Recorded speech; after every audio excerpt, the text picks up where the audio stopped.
الذين يتربصون بكم فإن كان لكم فتح من الله قالوا ألم نكن معكم وإن كان للكافرين نصيب قالوا ألم نستحوذ عليكم ونمنعكم من المؤمنين فالله يحكم بينكم يوم القيامة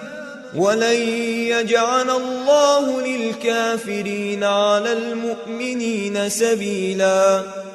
إن المنافقين يخادعون الله وهو خادعهم وإذا قاموا إلى الصلاة قاموا كسالى يراءون الناس ولا يذكرون الله إلا قليلا مذبذبين بين ذلك لا إله هؤلاء ولا إله هؤلاء ومن يضلل الله فلن تجد له سبيلا يا أيها الذين آمنوا لا تتخذوا الكافرين أولياء من دون المؤمنين أتريدون أن تجعلوا لله عليكم سلطانا مبينا إن المنافقين في الدرك الأسفل من النار ولن تجد لهم نصيرا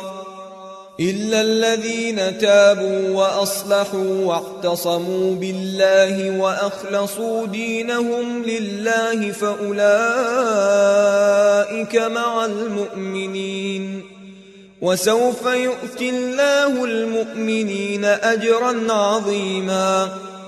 ما يفعل الله بعذابكم إن شكرتم وآمنتم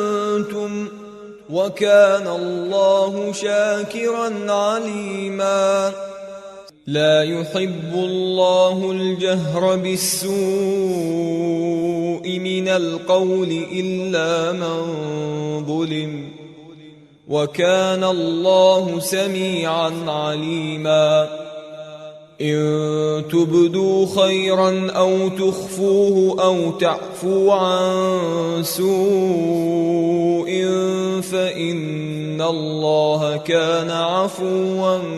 قديرا إن الذين يكفرون بالله ورسله ويريدون أن يفرقوا بين الله ورسله ويقولون نؤمن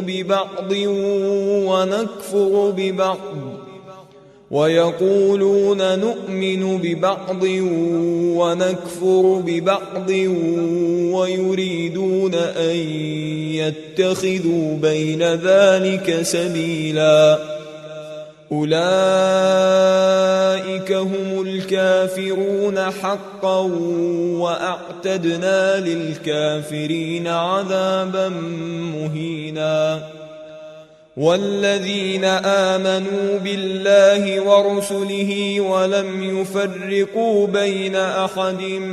منهم أولئك سوف يؤتيهم أجورهم وكان الله غفورا رحيما.